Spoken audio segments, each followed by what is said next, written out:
Cuando hablamos de los aciertos, errores y pendientes de la política migratoria de la 4T en relación a Centroamérica y Estados Unidos, estamos hablando obviamente de las presiones que Estados Unidos ha ejercido sobre México históricamente en temas del flujo migratorio, una política bastante hipócrita.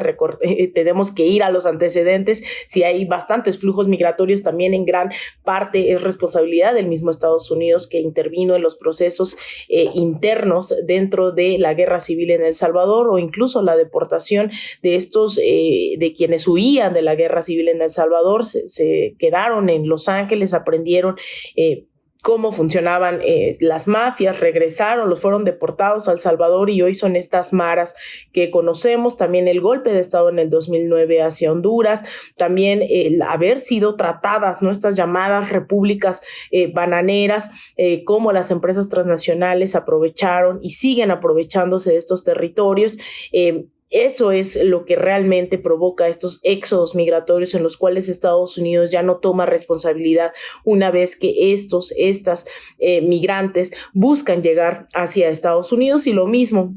en procesos migratorios en el Cono Sur. Entonces, cuando hablamos de esas contradicciones, pues también estamos hablando de un proceso histórico, de la criminalización de este proceso que es totalmente natural, migrar de un país a otro. Sin embargo, tiene una connotación política en el momento en el que Estados Unidos decide bloquear, poner muros, criminalizar y también, obviamente, beneficiarse de esa mano de obra indocumentada en su país. Dentro de esas contradicciones, pues México no ha tenido la plena soberanía para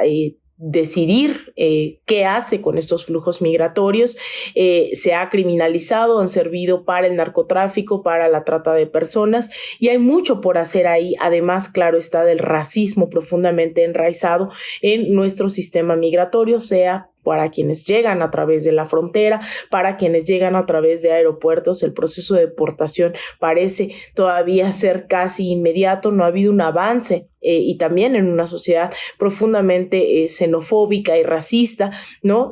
Contrario a lo que siempre presumimos, que también es real, una política de asilo cuando se trata de Evo Morales, cuando se trata de León Trotsky, cuando se trata de los y las exiliadas de las dictaduras en los 60s y 70s en América Latina. Yo creo que todavía nos debemos bastantes debates, nos debemos todavía avanzar en el ejercicio de nuestra soberanía, de un trato digno a las y los migrantes, de acabar con este sistema de deportación y generar esos programas de integración de la comunidad migrante, sobre todo centroamericana, dentro de nuestro país. Nos quejamos mucho de cómo son tratadas en Estados Unidos nuestros paisanos, nuestras paisanas, cuando no tienen documentos, pero en el caso de México no es distinto. Hay mucho por hacer, hay mucho por trabajar. Yo creo que este programa integral de desarrollo que se ha propuesto desde la CEPAL, que los gobiernos propusieron, tanto de Guatemala, Honduras, El Salvador y sobre todo en el sureste mexicano, por parte del gobierno mexicano, es un pequeño avance. Sin embargo, todavía hay mucho que trabajar. Hay que ir a las raíces estructurales que tienen que ver con la desigualdad, que tienen que ver con la pobreza, que tienen que ver con la marginación, con el patriarcado y, claro está, también con las políticas imperialistas de Estados Unidos en la región.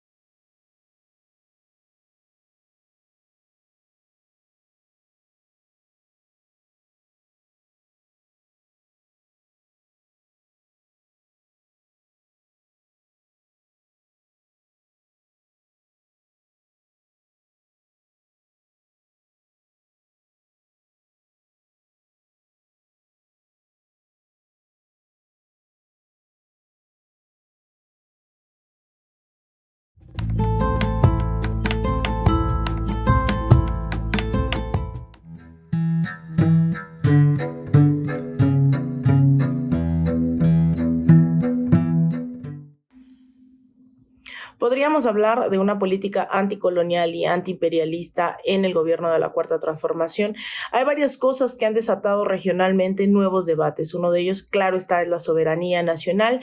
Otro es la relación con el mismo gobierno de Estados Unidos entre iguales, que retoma incluso el gobierno de Gustavo Petro al momento de asumir la presidencia el pasado 7 de agosto del año 2022, y en el cual pues podríamos decir que regionalmente ha habido nuevamente una reconstitución de alianzas que no se veían por los golpes de Estado orquestados por Estados Unidos y también por los procesos de desestabilización y de aplicación del lawfare en la región. Así que yo creo que en el momento en que se retoman las alianzas de la CELAC, en el momento en que se vuelve a hablar de